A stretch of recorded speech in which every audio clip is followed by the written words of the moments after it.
నమస్తే, welcome to mic TV. నేను నరేష్.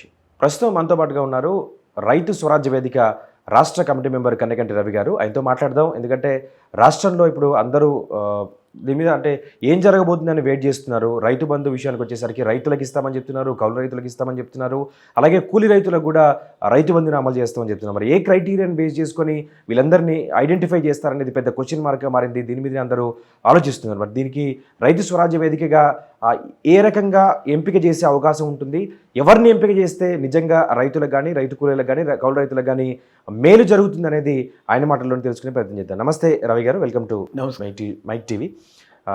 మీరు తెలిసిందే, ఇప్పుడు అంతా కూడా ట్రెండ్ నడుస్తుంది. రైతు బంధు విషయానికి వచ్చేసరికి 9వ తారీఖే కొత్త రైతు బంధు వేస్తామని చెప్పిన కొత్త ప్రభుత్వం రేవంత్ రెడ్డి గారు, కానీ దాని కొంత అనివార్య కారణాలతో పాత రైతు బంధు విధానాన్ని కొనసాగించినప్పటికీ రేపు రాబోయే రోజుల్లో ఎంత 6 నెలల సమయం ఉంటుంది కదా వీళ్ళకి. 6 నెలల సమయంలో ఉన్నప్పటికీ కూడా ఎవరిని ఎలా గుర్తిస్తారు, రైతు కూలీలను ఎలా గుర్తిస్తారు, కౌలు రైతులను ఎలా గుర్తిస్తారు? రైతులు అంటే ఆల్రెడీ ఉన్నారు కాబట్టి. రైతు బంధు విషయంలో ఇప్పుడు ప్రభుత్వం చేసినటువంటి నిర్ణయం ఏదైతే ఉందో, ఈసారి కూడా పాత పద్ధతుల్లోనే ఎకరానికి 5,000 చొప్పున వేయాలనేటువంటిది దాన్ని మేము సమర్థిస్తున్నాం. కారణం ఏంటంటే, ఇది పోయిన వ్యవసాయ సంవత్సరానికి సంబంధించి ఖరీఫ్లో వేసిన దానికి రెండో ఇన్స్టాల్మెంట్ ఇది. కాబట్టి ఇప్పుడు కొత్త ప్రభుత్వం సీజన్ మధ్యలో వచ్చింది కాబట్టి కొత్త మార్గదర్శకాలు ఏమీ రాయకుండా, రూల్స్ ఏమీ ఫ్రేమ్ కాకుండా, అసలు కౌలు రైతులను ఎట్లా గుర్తిస్తారనేటువంటి స్పష్టత లేకుండా ఎకరానికి 15,000 చొప్పున 7,500 వేయాలనేటువంటి తొందరపాటు నిర్ణయంతో పాత రైతులకే కనుక వేస్తే కౌలు రైతులని ఎప్పటికీ గుర్తించేటువంటి అవకాశం రాదనేది మా అభిప్రాయం. అందుకని ఏదేమైనా సరే, ఎన్నికల్లో ఎటువంటి హామీలు ఇచ్చినా ఆ రోజు ఇవాళ పాత పద్ధతుల్లోనే ఎకరానికి 5,000 చొప్పున వేయడం అనేటువంటిది గవర్నమెంట్ సరైనటువంటి చర్య అనేటువంటిది మా అభిప్రాయం. ఇకపోతే వచ్చే ఖరీఫ్ నాటికి స్పష్టమైనటువంటి గైడ్లైన్స్, మార్గదర్శకాలు ప్రభుత్వం రాసుకోవాల్సినటువంటి అవసరం ఉంది. వీళ్ళు రైతు భరోసా పేరుతో 3 రకాలైనటువంటి హామీలు ఇచ్చారు. ఒకటి, పట్టాదారు అయినటువంటి రైతులకి, భూమి యజమానులకి ఎకరానికి 15,000 రూపాయలు ఇస్తామని చెప్పారు. కౌలు రైతులకు కూడా ఎకరానికి 15,000 రూపాయలు ఇస్తామని చెప్పారు. వ్యవసాయ కూలీలకి సంవత్సరానికి 12,000 రూపాయలు ఇస్తామనేటువంటిది చెప్పారు, ఎకరానికి కాకుండా. ఈ 3 కూడా చాలా అవసరమైనటువంటి మేము భావిస్తున్నాం. అదే సందర్భంలో వీళ్ళని గుర్తించడం ఎట్లా అనేటువంటి సమస్య ఒకటి ఉంది. అంటే ఎవరికి ఇస్తే న్యాయంగా ఉంటుంది అనేటువంటి సమస్య కూడా ఉంది. వీళ్ళని గుర్తించడంలో ఇబ్బంది ఏం లేదు. వాస్తవానికి భూమి యజమానులను గుర్తించడం పెద్ద కష్టమేం కాదు. ఎందుకంటే రెవెన్యూ రికార్డులు ఉన్నాయి, పట్టా పాస్ పుస్తకాలు ఉన్నాయి. సరే, ధరణిలో కొన్ని తప్పులు ఉన్నప్పటికీ, ఇంకా సెటిల్ కావాల్సినటువంటి విషయాలు ఉన్నప్పటికీ కూడా ధరణిలో కూడా పేర్లు ఉన్నాయి. కాబట్టి భూమి యజమానులని గుర్తించడం అనేటువంటిది పెద్ద కష్టం కాదు. వాళ్ళకి ఎకరానికి 15,000 వేయడం అనేటువంటిది కష్టం కాదు. అయితే ఇక్కడ 2-3 విషయాల్లో మేము కొంత మా అభిప్రాయాలు చెప్పాలనుకున్నాం. ఒకటి, మొత్తంగా ఇప్పుడు ఎన్ని ఎకరాలు ఉన్నా సరే రైతు భరోసా వేయాలి అనేటువంటి దాన్ని మేము వ్యతిరేకిస్తున్నాం.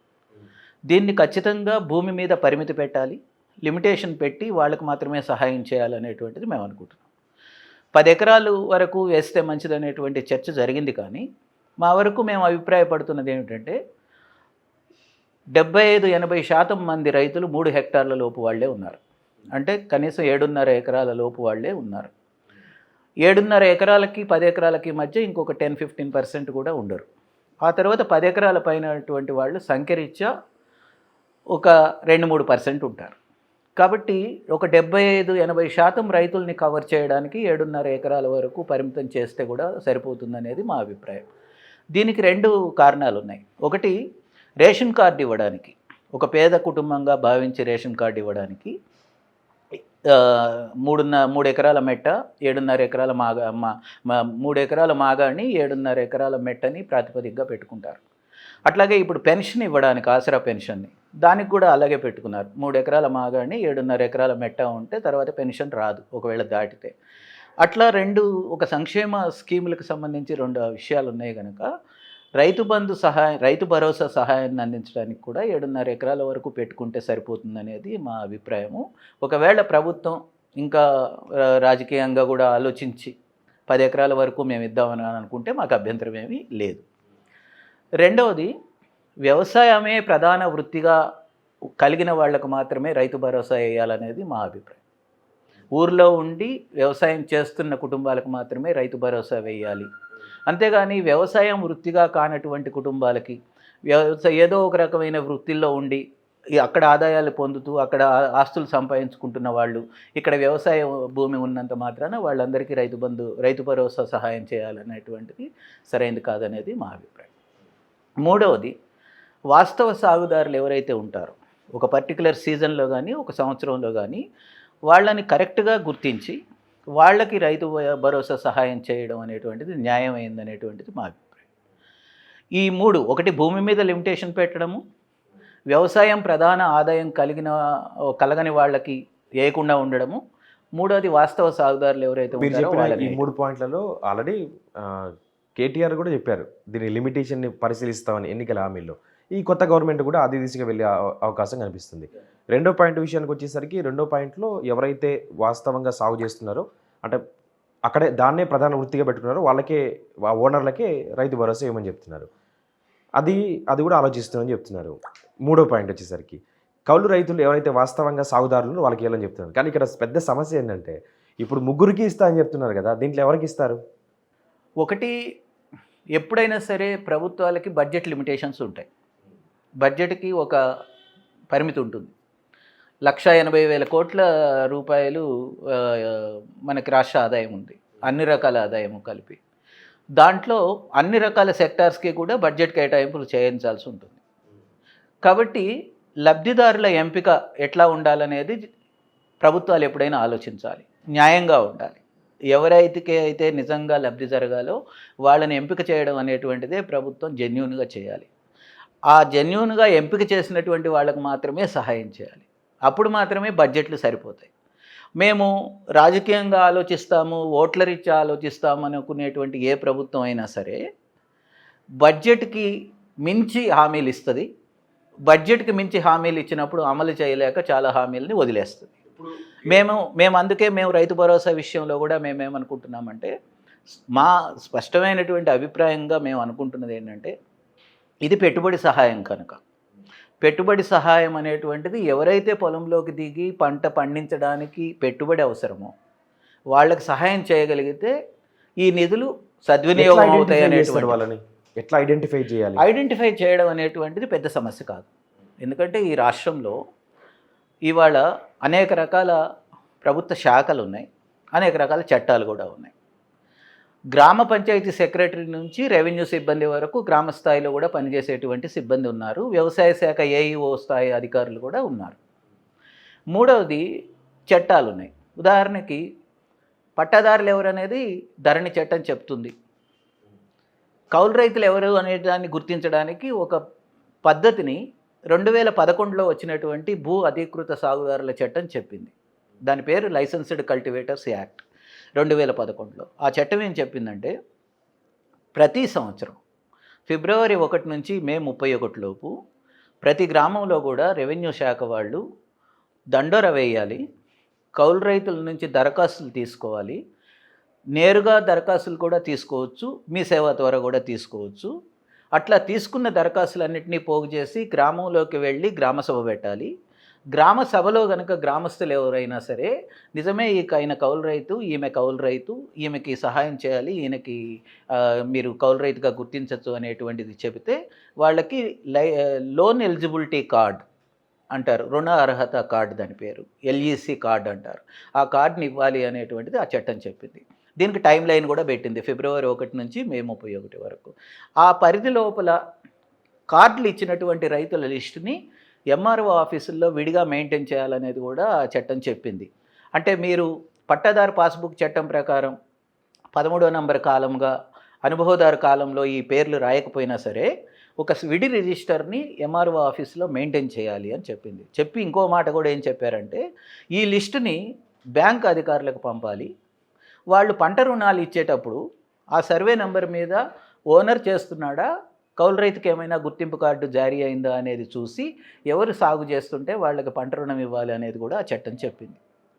కౌలు రైతుల గుర్తింపు కార్డుల ఆధారంగానే విత్తన సబ్సిడీలు కానీ, మెషిన్ సబ్సిడీలు కానీ, లేకపోతే ఇతర ఏ రకమైన సహాయమైనా అందించవచ్చు అనేటువంటిది కూడా ఆ చట్టం చెప్పింది. అప్పటికి రైతు బంధు పథకం లేదు, కానీ 2011లో వచ్చినప్పుడు ఇంత స్పష్టమైనటువంటి చట్టం ఉంది కనుక ఆ చట్టాన్ని కనుక గ్రామ స్థాయిలో అమలు చేస్తే ఇప్పటికైనా రేపు ఫిబ్రవరి 1 నుంచి మే 31 లోపు వచ్చే ఖరీఫ్ లోపు ఎకరానికి 15,000 రూపాయలు ఇచ్చేటువంటి లోపు ఈ చట్టాన్ని అమలు చేయడానికి పూనుకుంటే కౌలు రైతులను గుర్తించడం కష్టమే కాదు. ఖచ్చితంగా కౌలు రైతులు దరఖాస్తు చేసుకుంటారు, గుర్తించడం తేలిక. 2011లో పెట్టిన ఆ చట్టమే ఇప్పటికి ఇంప్లిమెంటేషన్ అవ్వట్లేదు కదా. ఇంప్లిమెంటేషన్ చేయడానికి కేసీఆర్ ప్రభుత్వం సిద్ధం కాలేదు. వాస్తవానికి కేసీఆర్ వచ్చిన తర్వాత కూడా 2014లో రాష్ట్రం ఏర్పడిన తర్వాత కూడా 2015-16లో ఈ చట్టం అమలైంది. 40,000 కార్డులు ఇచ్చారు. దాంట్లో కొద్ది మందికి 11,000 మందికి లోన్లు కూడా ఇచ్చారు. అంటే చట్టం అస్సలు అమలు కాదు, సాధ్యమే కాదు అనడానికి ఏమి లేదు. ఉమ్మడి రాష్ట్రంలో చట్టం వచ్చినప్పుడు 2012-13లో అమలైంది, 13-14లో అమలైంది. ప్రత్యేక రాష్ట్ర ఉద్యమం బలంగా జరుగుతున్నప్పుడు ఒక 14-15లో మాత్రమే సరిగ్గా అమలు కాలేదు. 15-16లో అమలైంది. ఆ తర్వాత ఆంధ్రప్రదేశ్లో మాత్రం అప్పటి నుంచి ఇప్పటి వరకు చట్టం అమలవుతూనే ఉంది. వాళ్ళు ఒక కొత్త చట్టాన్ని తెచ్చుకున్నారు, అది అమలు చేసుకుంటున్నారు. తెలంగాణలో 2016 తర్వాత కేసీఆర్ అసెంబ్లీలో నిలబడి మేము పట్టాదారుల కోసం పనిచేస్తాము, కౌలు రైతులు మా ఎజెండాలో లేరు, అది భూమి యజమానికి కౌలు రైతుకు సంబంధించిన సమస్య, మేము దాంట్లో జోక్యం చేసుకోలేదు అనేటువంటి ఒక విధాన ప్రకటన చేసిన తర్వాత ఈ చట్టం అమలు చేయాల్సినటువంటి బాధ్యత ఉన్నటువంటి అధికారులు కూడా దాన్ని పక్కన పడేశారు. కాబట్టి 2016 నుంచి ఇప్పటి వరకు గత 7 సంవత్సరాలుగా ఆ చట్టం అమలు కావట్లేదు తప్ప ఆ చట్టం ఇప్పటికీ తెలంగాణ రాష్ట్రంలో రద్దు కానటువంటి అమల్లో ఉన్నటువంటి చట్టాల జాబితాలో ఉంది. ఈ కొత్త ప్రభుత్వం ఆ చట్టాన్ని మళ్ళీ వెనక్కి తీసుకొని, కాంగ్రెస్ ప్రభుత్వమే చేసినటువంటి చట్టం కనుక అది, తాను తిరిగి కౌలు రైతులను గుర్తించడానికి ఆ చట్టాన్ని అమల్లోకి తేవాల్సినటువంటి బాధ్యత. మీరు అన్నది బాగుంది. ఆ చట్టాన్ని ఉపయోగించుకొని కౌలు రైతుల్ని గుర్తింపు కార్డులు ఇచ్చి వాళ్ళని మెయింటైన్ చేయాలి, దాన్ని కూడా కొనసాగించాలని చెప్తున్నారు. కానీ ఒకవేళ నేను పట్టదారు పాస్ పుస్తకం ఉన్న భూమి ఓనర్ అనుకోండి, నాకు కౌలు రైతు కౌలు చేస్తున్నాడు, ఇద్దరికీ రైతు బంధు ఇస్తారా లేదంటే ఎవరో ఒకరికి మాత్రం ఇస్తారా? ఇప్పుడు ప్రభుత్వం స్పష్టంగా ఎన్నికల మేనిఫెస్టోలో ఏమీ రాయలేదు. భూమి యజమానులకి కౌలు రైతులకి 15,000 చొప్పున ఇస్తామని రాశారు. ఒకే సర్వే నెంబర్ మీద ఇద్దరికి ఇస్తారా అనేటువంటి మాట రాయలేదు. ఇవాళ ఈ చర్చ ప్రజల్లోకి వెళ్ళిన కొద్దీ సాధారణంగా భూమి యజమానులు మా భూమి మీద మాకే రైతు భరోసా అమౌంట్ పడాలి, అది న్యాయంగా మాకే రావాలని కోరుకుంటారు. ఎందుకంటే గడిచిన కాలంలో కేసీఆర్ ప్రభుత్వం రైతు బంధుని భూమి యజమానులకు మాత్రమే వేసింది కనుక దాన్ని మీరు ఆపకుండా కంటిన్యూ చేయాలనేటువంటిది భూమి యజమానులు కోరుకుంటారు. సాధారణంగా మీరు ఎన్నికల మేనిఫెస్టోలో హామీ ఇచ్చారు కనుక రైతు స్వరాజ్య వేదిక లాంటి సంస్థలు, ఇతర రైతు సంఘాలు ఏమడుగుతాయంటే కౌలు రైతులకు కూడా మీరు రైతు భరోసాని ఇవ్వండి అని అడుగుతాయి. ఇవ్వాలనుకున్నప్పుడు ఒకే ఎకరంలో భూమి యజమానికి ఇచ్చి అదే సర్వే నెంబర్ మీద కౌలు రైతుకి ఇవ్వడం అనేటువంటిది చెరు 15,000, 30,000 రూపాయలు ఇవ్వాల్సినటువంటి బాధ్యత ప్రభుత్వానికి ఉంటుంది. కాబట్టి ఖచ్చితంగా ప్రభుత్వం ఒక నిర్ణయం తీసుకోవాల్సి ఉంటుంది. తన భవిష్యత్తు రాజకీయ ప్రయోజనాలు, ప్రభుత్వ నిర్వహణకు రాకుండా ఇబ్బందులు చూసుకోవడము, వీటన్నిటి రీత్యా చూసినప్పుడు మేము భూమి యజమానులకు కూడా ఇస్తాము, కౌలు రైతులకు కూడా ఇస్తాము, ఇద్దరికీ ఇస్తాము ఒకే సర్వే నెంబర్లో అని అంటే మాకేం అభ్యంతరం లేదు. కానీ అట్లాంటి పరిస్థితి సాధ్యమవుతుందా లేదా అనేటువంటిది చూసుకోవాల్సినటువంటి బాధ్యత ప్రభుత్వానికి. ఒక రైతు సంఘంగా మేము భూమి యజమానులకు మేము ఇస్తాము, మీ కౌలు రైతులకు కూడా ఇస్తాము అని అంటే మేమేం అభ్యంతర పెట్టం. కానీ అది సాధ్యమవుతుందా ఒకటి, ఎన్ని సంవత్సరాల పాటు అలాగే కొనసాగిస్తారు రెండు, ఈ ప్రశ్నలకు జవాబు చెప్పుకోవాల్సినటువంటి పరిస్థితి అయితే ప్రభుత్వానికి ఉంటుంది. అందుకని నిర్ణయాన్ని మేము ప్రభుత్వ విచక్షణకే వదిలేస్తున్నాం ఏం చేయాలి అనేటువంటిది. కానీ బడ్జెట్ కొరత పేరుతో భూమి యజమానులకు మాత్రమే ఇచ్చి కౌలు రైతులకు నోరు లేదు కనుక, వాళ్ళ తరపున మాట్లాడే సంఘాలు లేవు కనుక మేము హామీ ఇచ్చినా అమలు చేయమంటే అన్యాయం అవుతుంది. మీరు హామీ ఇచ్చి ఉన్నారు కనుక. ఇప్పుడు మీ ఎక్స్పీరియన్స్లో ఎట్లా ఎంపిక చేయొచ్చు అనుకుంటున్నారు? ఈ కాంగ్రెస్ గవర్నమెంట్ ముందున్న ఆప్షన్స్ ఏంటి, సవాళ్ళు ఏంటి? ఒకటి, 3-4 ముందు చాలా జాగ్రత్తలు తీసుకుంటే బడ్జెట్లో కొన్ని డబ్బులు మిగులుతాయి. ఉదాహరణకి భూమి లిమిటేషన్ పెట్టడం వల్ల, ఉదాహరణకి 50 ఎకరాలు 100 ఎకరాలకు కూడా రైతు భరోసా పేరుతో డబ్బులు పంపిణీ చేయకుండా ఉంటే చాలా డబ్బులు మిగులుతాయి. రెండవది, వ్యవసాయం చేయనటువంటి భూములు సుమారుగా నా అంచనా ప్రకారం ఒక 30 లక్షల ఎకరాలు వ్యవసాయం చేయని, పంటలు పండనటువంటి భూములకు కూడా ఇవాళ రెవెన్యూ రికార్డుల్లో వ్యవసాయ భూమిగా ఉంది అనే పేరు మీద రైతు బంధు పంచుతూ వచ్చారు. వాటినన్నిటినీ కూడా కట్ చేయాలి.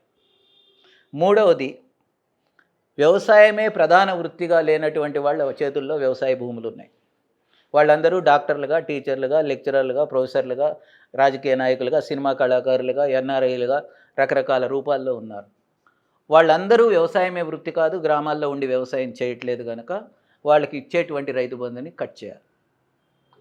అంటే వ్యవసాయం చేయనటువంటి భూములకి, వ్యవసాయంతో సంబంధం లేనటువంటి వృత్తుల్లో ఉన్నటువంటి వాళ్ళకి, చాలా పెద్ద రైతులకి ఎప్పుడైతే కట్ చేస్తారో ఖచ్చితంగా డబ్బులు వేల కోట్ల రూపాయలు మిగులుతాయి.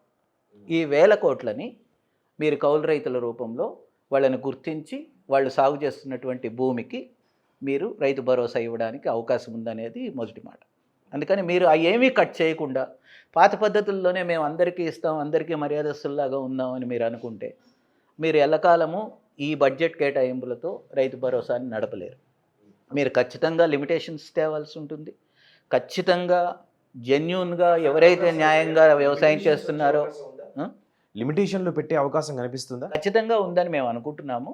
పెట్టాలనేటువంటిది మా కోరిక. ప్రభుత్వం కూడా అటువైపే ఆలోచిస్తుంది అనేటువంటిది మేము అనుకుంటున్నాం. అది మేము కోరుకుంటున్నట్టుగా 7.5 ఎకరాలు 10 ఎకరాల లోపు ఉంటుందా, ఇంకేమైనా వాళ్ళు ఆలోచిస్తారా వేరే విషయం. కానీ మొత్తం మీద అయితే లిమిటేషన్స్ వస్తాయి అనేటువంటిది మేము అనుకుంటున్నాం. మన కూలీ రైతుల పరిస్థితి ఏంటి? వాళ్ళని ఎట్లా ఐడెంటిఫై చేస్తారు? వాస్తవానికి ఒరిస్సా చేసింది ఆల్రెడీ. ఒరిస్సాలో వాళ్ళు రేషన్ కార్డు ఆధారంగాను, ఎన్ఆర్ఈజీఎస్ జాబ్ కార్డ్స్ ఆధారంగాను ఆల్రెడీ చేశారు. అక్కడ కూడా 12,000 రూపాయలు కుటుంబానికి ఇచ్చారు.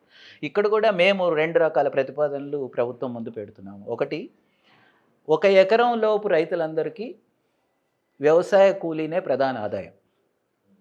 కాబట్టి 1 ఎకరం లోపు రైతులకి లిస్టులోకి తీసుకోవాలి.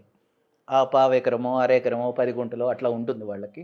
వాళ్ళని కూడా వ్యవసాయ కూలీ కేటగిరీలోకి తీసుకొని వాళ్ళకి కూడా 12,000 రూపాయలు ఇవ్వాలనేది మా ప్రతిపాదన. రెండోది, ఎన్ఆర్ఈజీఎస్ జాబ్ కార్డులు ఉన్నాయి. సుమారుగా 1,20,00,000 మంది ఎన్ఆర్ఈజీఎస్లో నమోదై ఉన్నారు వ్యవసాయ కూలీలుగా.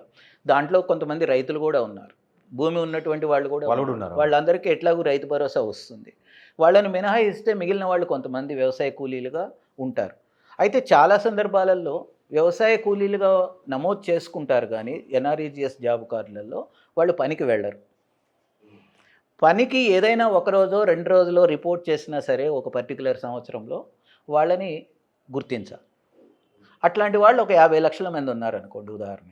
తెలంగాణ రాష్ట్రంలో వ్యవసాయ కూలీలుగా నమోదైన వాళ్ళు 2011 సంవత్సరంలో జనాభా లెక్కల ప్రకారం 60 లక్షల మంది. కాబట్టి అంతే మంది తిరిగి వ్యవసాయ కూలీలుగా ఇప్పుడు ఉన్నారు అనుకుంటే వాళ్ళందరికీ కూడా 12,000 చొప్పున ఇవ్వడం తేలికే. ఒకటి, ఎన్ఆర్ఈజీఎస్ జాబ్ కార్డు ప్రకారము ఎవరైతే పనిలో పాల్గొంటారో వాళ్ళకి ఇవ్వడము.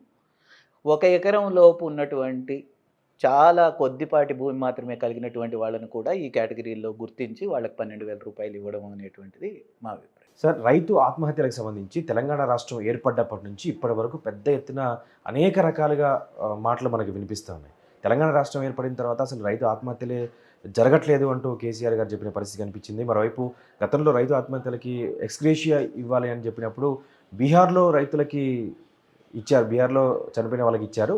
ఇక్కడ మాత్రం డబ్బులు ఇవ్వడానికి లేవని ప్రతిపక్షాలు కూడా తీవ్ర స్థాయిలో దుమ్మెత్తిపోసాయి. కానీ వాళ్ళేమో అసలు రైతుల ఆత్మహత్యలే లేవని చెప్పారు. కొత్త గవర్నమెంట్ ఏర్పడింది, మీరు రైతు వేదికలు ఏమో దాదాపు 8,000 పైచీలకు ఆత్మహత్యలు రైతులే జరిగాయని చెప్తున్నారు. అసలు ఏంటి మీ దగ్గర నిర్దిష్టమైన గణాంకాలు ఏమైనా ఉన్నాయా? తెలంగాణ రాష్ట్రం ఏర్పడక ముందు దాదాపు 1995లో రైతు ఆత్మహత్యలు మొదలైనవి. దాదాపు మా అంచనా ప్రకారం అప్పుడు ఎన్సీఆర్బీ లెక్కల ప్రకారం, నేషనల్ క్రైమ్ రికార్డ్స్ బ్యూరో లెక్కల ప్రకారం ఒక 25,000 రైతు ఆత్మహత్యలు జరిగినాయి. రైతు ఆత్మహత్యలు కూడా తెలంగాణ ప్రత్యేక రాష్ట్ర ఉద్యమంలో ఒక ఎజెండాగా పనిచేసింది. అంటే కరువు కావచ్చు, బోర్వెల్స్ ఫెయిల్యూర్ కావచ్చు, ప్రకృతి వైపరీత్యాలు కావచ్చు, లేకపోతే ఆదాయాలు తక్కువ ఉండడం కావచ్చు, అప్పుల పాలైపోవడం కావచ్చు రైతు కుటుంబాలు, వీటన్నిటి రీత్యా ఆత్మహత్యలు జరుగుతున్నాయి అనేటువంటిది అప్పుడు అందరం చర్చించాం. తెలంగాణ రాష్ట్రం వచ్చిన తర్వాత రైతు ఆత్మహత్యలు ఆగిపోతాయి, ఇక్కడ ప్రభుత్వం తీసుకునేటువంటి విధానాల వల్ల రైతులకు మేలు జరుగుతుంది అనేటువంటిది అందరం ఆశించాం ఆ రోజు ఉద్యమ కాలంలో.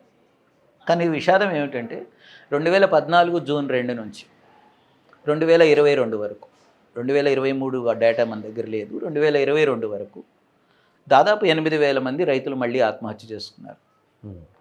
అంటే ఈ ఆత్మహత్యలు ప్రతి సంవత్సరం, మొదటి సంవత్సరాల్లోనైతే 1300-1400 మంది కూడా ఆత్మహత్య చేసుకునేటువంటి సందర్భాలు ఉన్నాయి. తర్వాత సంవత్సరాలలో సుమారుగా 700-800 మంది 700-800 మంది రైతులు ఆత్మహత్య చేసుకునేటువంటిది ఉంది. క్రమంగా అది 400 మందికి కూడా డేటాలో కనపడుతూ ఉన్నది. దీనికి 2 కారణాలు ఉన్నాయి ఇట్లా తగ్గినట్లు కనపడడానికి. అది వేరేగా మాట్లాడొచ్చు. కానీ ప్రధానంగా 8,000 మంది రైతులైతే ఆత్మహత్య చేసుకున్నట్టు ప్రభుత్వం 2 రూపాల లెక్కల్లో కనపడుతుంది. ఒకటి, నేషనల్ క్రైమ్ రికార్డ్స్ బ్యూరో వాళ్ళు ప్రతి సంవత్సరం ప్రకటించేటువంటి ఆత్మహత్యల నివేదిక. దాంట్లో తెలంగాణ రాష్ట్రంలో ఎన్ని ఆత్మహత్యలు జరిగినాయి అనేటువంటిది స్పష్టంగా ఉంది. రెండవది, రైతు స్వరాజ్య వేదికగా మేము అన్ని జిల్లాల ఎస్పీ ఆఫీసుల్లో ఉండేటువంటి డీసీఆర్బీలకి ఆర్టీఐ కింద లెటర్లు వేశాము. వాటికి వచ్చినటువంటి రిప్లైలు కూడా మన దగ్గర ఉన్నాయి. అంటే ఏ గ్రామంలో ఏ రైతు ఏ క్యాస్ట్ ఎంత విస్తీర్ణంలో సాగు చేశాడు, ఏ పంట సాగు చేశాడు, ఏ కారణంగా చచ్చిపోయాడు లాంటి ఎఫ్ఐఆర్ వివరాల ఆధారంగా ఆ వివరాలన్నీ మన దగ్గర ఉన్నాయి. అందుకని అస్సలు ఆత్మహత్యలు జరగలేదు అనేటువంటి మాట ఉట్టి మాట. ప్రభుత్వం ఇచ్చినటువంటి గణాంకాల రీత్యా సుమారు 8,000 మంది రైతులు ఆత్మహత్య చేసుకున్నారు. వీళ్ళల్లో ఈ ఆత్మహత్య చేసుకున్నటువంటి కుటుంబాలన్నిటికీ కనీసం 5 లక్షల రూపాయల ఎక్స్‌గ్రేషియా, ఇంకొక 1 లక్ష రూపాయలు వాళ్ళ రుణాలని తీర్చుకోవడానికి వన్ టైం సెటిల్మెంట్ కింద 1 లక్ష రూపాయలు, మొత్తంగా 6 లక్షలు ఇవ్వాలనేటువంటిది జీవో 194 ఉంది. అది జీవో 194 అమలైతే ఈ ఆత్మహత్య చేసుకున్న కుటుంబాలకి మేలు జరుగుతుంది అనేటువంటిది మేము అప్పుడు చాలా ఫైట్ చేసిన తర్వాత వచ్చినటువంటి జీవో అది. కానీ ఈ తెలంగాణ రాష్ట్ర ప్రభుత్వం ఇప్పటి వరకు కేవలం 1,600 మందికి మాత్రమే ఈ జీవో ప్రకారం ఎక్స్‌గ్రేషియా ఇచ్చింది. మిగతా వాళ్ళకి ఈ జీవోని అమలు చేసి ఎక్స్‌గ్రేషియా ఇవ్వలేదు. వాళ్ళందరూ కూడా ఇంకా ఈ జీవో ప్రకారం ఎక్స్‌గ్రేషియా కోసం ఎదురు చూస్తున్నారు. అదొక పరిస్థితి. అయితే 2018లో రైతు బీమా పథకం వచ్చింది. అంటే ప్రభుత్వమే ఎల్ఐసికి ప్రీమియం కడుతున్నది కనుక భూమి ఉన్న వాళ్ళందరూ దాదాపు ఎక్కువ భాగం దాంట్లోకి వెళ్ళారు కనుక వాళ్ళల్లో ఎవరైనా ఆత్మహత్య చేసుకుంటే, రైతు బీమా పరిధిలోకి వచ్చినటువంటి వాళ్ళు ఎవరైనా ఆత్మహత్య చేసుకుంటే అక్కడ సూసైడ్ అని రాస్తున్నారు. కానీ 5 లక్షల రూపాయలు ఎల్ఐసి నుంచి వస్తున్నాయి. అది న్యాయంగా వస్తున్నటువంటి మాట నిజమే. కానీ ఇక ఎక్స్‌గ్రేషియా ఇవ్వాలనేటువంటి జీవోని పక్కన పడేశారు. దీనివల్ల ఒక నష్టం జరిగింది. ఒకటి, భూమి లేనటువంటి కౌలు రైతులు వాళ్ళు ఆత్మహత్య చేసుకున్నప్పుడు రైతు బీమా రావట్లేదు, ఈ జీవో అమలు కావట్లేదు, వాళ్ళకి ఏ రకమైనటువంటి సహాయము అందట్లేదు. రెండవది, రైతు బీమాలో కుటుంబంలో పెద్ద మనిషి ఎవరైతే ఉంటారో, ఎవరి పేరు మీద అయితే భూమి ఉందో వాళ్ళు చనిపోతే న్యాచురల్ డెత్ కావచ్చు, ప్రమాదం కావచ్చు, ఆత్మహత్య కావచ్చు, వాళ్ళకు వస్తున్నాయి 5 లక్షలు. కానీ ఆ కుటుంబంలో కొడుకులు ఉంటారు. ఆ కుటుంబంలో ఇతరులు ఆ కుటుంబంలోనే ఉండి వ్యవసాయం చేస్తుంటారు. వాళ్ళు ఎవరైనా ఆత్మహత్య చేసుకుంటే వాళ్ళకి ఏమీ రైతు బీమా రాదు, వాళ్ళకి ఈ జీవో ప్రకారం రైతు పట్టా తీసుకున్నారు. పట్టాదారు పాసు పుస్తకం ఉన్నటువంటి వాళ్ళకే రైతు బీమా వర్తిస్తుంది, మిగతా ఎవరికి వర్తించదు. కుటుంబంలో పట్టాదారు పాస్ పుస్తకం తెలంగాణలో చాలా సందర్భాలలో ఈ మధ్య రైతు బీమా వచ్చిన తర్వాత కొంచెం భూమి అందరి పేరు మీద పెట్టడానికి ప్రయత్నాలు జరుగుతున్నాయి. కానీ కుటుంబంలో లేకపోతే మామూలుగా కుటుంబంలో పెద్ద ఆయన ఎవరైతే ఉంటారో 60-70 ఏళ్ళు వాళ్ళ పేరు మీదే భూమి ఉంటుంది. కుటుంబంలో మిగతా సభ్యుల పేరు మీద పట్టా పాస్ పుస్తకం ఉంటుంది, చివరంకంలో రాసేవాళ్ళు. కాబట్టి వాళ్ళు చనిపోయినప్పుడు వాళ్ళకి ఏమి సహాయం. ఇక్కడ ప్రశ్న ఏంటంటే సార్, ఎందుకు రైతు ఆత్మహత్యలు చేసుకుంటున్నాడు? ఎందుకంటే రైతు భరోసా, రైతు బంధు, రైతులకి మేలు చేస్తున్నాం, పెద్ద ఎత్తున నీళ్ళు వసతి కల్పిస్తున్నామని చెప్తున్న ప్రభుత్వాలు కార్నర్ చేయడానికి కాదని అసలు ఎందుకు రైతు ఆత్మహత్యలు చేసుకుంటున్నాడు ఇప్పుడున్న జనరేషన్లో? అంటే మా అధ్యయనంలో ఒక 3-4 ప్రధానమైనటువంటి కారణాలు ఉన్నాయి. ఒకటి, రైతు బంధుకు బయట అందనటువంటి వాళ్ళు ఆత్మహత్యలు ఎక్కువ చేసుకుంటున్నారు. ఉదాహరణకి కౌలు రైతు. మా అధ్యయనం ప్రకారము 2022లో మేము రైతు స్వరాజ్య వేదికగా ఒక స్టడీ చేశాము. సుమారుగా 20 జిల్లాలలో 36 గ్రామాలలో చేశాము. 7,800 మంది రైతుల్ని కలిసాము. దాంట్లో 36% మంది కౌలు రైతులు అని బయటపడింది. అంటే రాష్ట్రం మొత్తం మీద ఒకవేళ 60 లక్షల మంది రైతులు ఉంటారనుకుంటే 36% మంది కౌలు రైతులు అంటే 22 లక్షల కుటుంబాలు. ఈ 22 లక్షల కుటుంబాలలో కొద్దిమందికి వ్యవసాయం కొంచెం భూమి ఉంది, మిగతా భూమిని కౌలుకు తీసుకుంటున్నారు. కొంచెం భూమి ఉన్నటువంటి వాళ్ళు ఆ భూమి సరిపోకనే కౌలుకు తీసుకుంటున్నటువంటి పరిస్థితి. కానీ కౌలుకు తీసుకుంటున్నటువంటి భూమికి వాళ్ళకి రైతు బంధు రావట్లేదు, అదొక సమస్య. రెండవది, అస్సలు భూమి లేకుండా కౌలుకు తీసుకుంటున్నటువంటి వాళ్ళు ఉన్నారు, వాళ్ళకి అసలు రైతు బంధే రావట్లేదు. ఈ 2 సందర్భాల్లో పెట్టుబడి చాలా పెరిగిపోయింది వ్యవసాయంలో.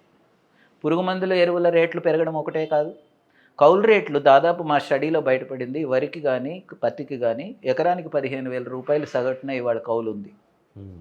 ప్రధానమైనటువంటి కౌలు రైతులందరూ ఈ 2 పంటల్లోనూ ఉన్నారు, పత్తిలోను వరిలోను. ఈ రెండిటికి వరి కౌలు రేటు విపరీతంగా పెరిగింది.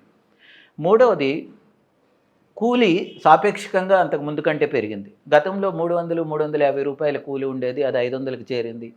చాలా సందర్భాల్లో మగవాళ్ళ కూలీ 600-700లకు కూడా చేరినటువంటి సందర్భాలు ఉన్నాయి. ట్రాక్టర్ కిరాయిలు ఒకప్పుడు 650-700 రూపాయలకి ఎకరం దున్నడానికి అయ్యేది, ఇవాళ 1,200 రూపాయలు ఎకరం దున్నడానికి అవుతుంది. డీజిల్ రేట్లు పెరిగినాయి అనేటువంటి కారణంగా యంత్రాల కిరాయిలు పెరిగినాయి. హార్వెస్టర్ వచ్చింది పంట కోయడానికి. ఒకప్పుడు 1,600-1,500కి హార్వెస్టింగ్ అయ్యేది, ఇవాళ 3,000 రూపాయలు హార్వెస్టింగ్ అయింది. ఇదొక ప్రధానమైనటువంటి కారణం. ఉత్పత్తి ఖర్చు బాగా పెరిగిపోయింది.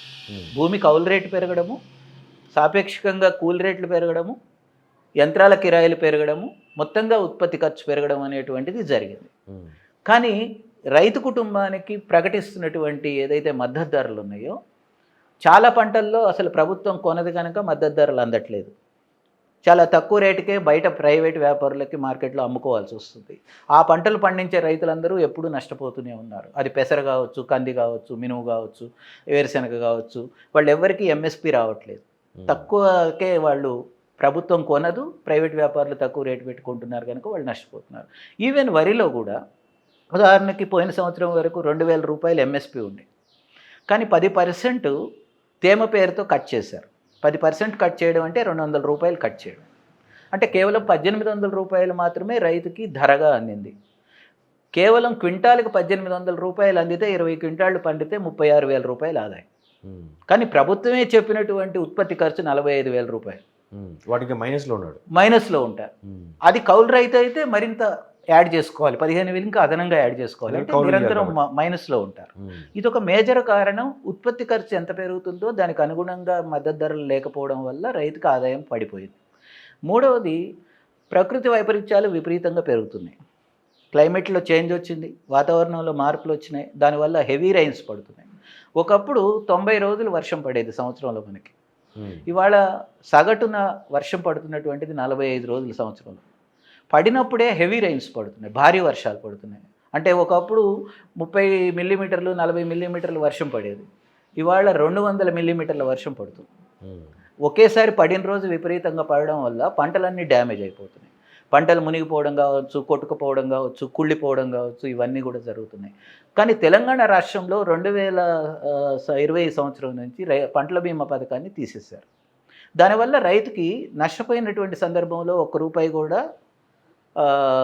నష్టపరిహారం రావట్లేదు.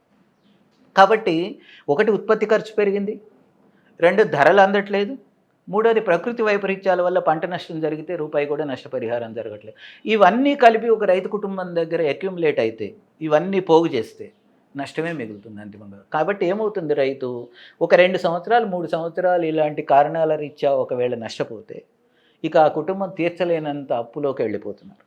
ఆ కుటుంబం ఎప్పుడైతే తీర్చలేదో, నిరాశలోకి వెళ్ళిపోతే, నాకేమీ ఇక ఎవరు సపోర్ట్ లేదు, నాకు కొత్తగా అప్పులు పుట్టవు, నేను వ్యవసాయాన్ని కొనసాగించలేను, నా కుటుంబం రోడ్డును పడేటువంటి ప్రమాదం ఉందనుకున్న నిస్సహాయ స్థితిలో రైతులు ఆత్మహత్య చేసుకుంటున్నారు. అంటే మీరు చెప్పిన పాయింట్ ఆఫ్ వ్యూలో ఎక్కువగా ఆత్మహత్యలు తీసుకుంది కూలీ రైతులు, కౌలు రైతులు వీళ్ళిద్దరు. కానీ ఇప్పుడు వచ్చిన కొత్త గవర్నమెంట్లో కూలీ రైతులని, కౌలు రైతులను కూడా గుర్తిస్తాము అని చెప్తున్నారు. ఇది కొంచెం లబ్ధి చేకూరే అవకాశం ఉంది తప్పకుండా. ఒకవేళ కౌలు రైతులకి 5-6 రకాల సమస్యలు ఉన్నాయి కౌలు రైతులు. ఒకటి, వాళ్ళకి అసలు గుర్తింపు లేదు. గుర్తింపు కార్డు ఇస్తే ముందు ఒక భరోసా వస్తుంది. రెండోది, ఒక్కసారి గుర్తింపు వచ్చిన తర్వాత ఈయన రైతు పలానా సర్వే నెంబర్లో ఈ వ్యవసాయం చేస్తున్నారు, లేదా ఆమె కౌలు రైతుగా వ్యవసాయం చేస్తున్నది అని అనుకుంటే వాళ్ళకి పంట రుణం వచ్చేటువంటి అవకాశం ఉంది. బ్యాంకులు తక్కువ వడ్డీకి లేదా 0% వడ్డీకి పంట రుణం వచ్చేటువంటి అవకాశం ఉంది. వీళ్ళకి కూడా విత్తన సబ్సిడీలు అందుతాయి. వీళ్ళకు కూడా పంట పండించిన తర్వాత వాళ్ళ పేరు మీద కొంటారు. ఇప్పటిదాకా ఉన్న విషాదం ఏంటంటే, కౌలు రైతు పంట పండించినా సరే వాళ్ళ పేరు మీద కొనట్లేదు. మళ్ళీ భూమి యజమాని పట్టాపాసు పుస్తకం తెచ్చుకొని, లేదా గ్రామంలో ఇంకో పెద్ద రైతు పట్టాపాసు పుస్తకం తెచ్చుకొని వాళ్ళ పేరు మీద నమోదు చేయించి వీళ్ళు పంట వాళ్ళ పేరు మీద అమ్మి వాళ్ళు డబ్బులు ఇచ్చినప్పుడు తీసుకునేటువంటి దుస్థితి. ఇప్పుడు నిజంగా గుర్తింపు కార్డు వస్తే వాళ్ళ పేరు మీదే కొంటారు కనుక వాళ్ళకి మద్దతు ధర వచ్చేటువంటి అవకాశం కూడా ఉంది. మూడవది, పంటల బీమా పథకం కూడా ప్రవేశపెడతామని చెప్పి ప్రభుత్వం ప్రకటించింది.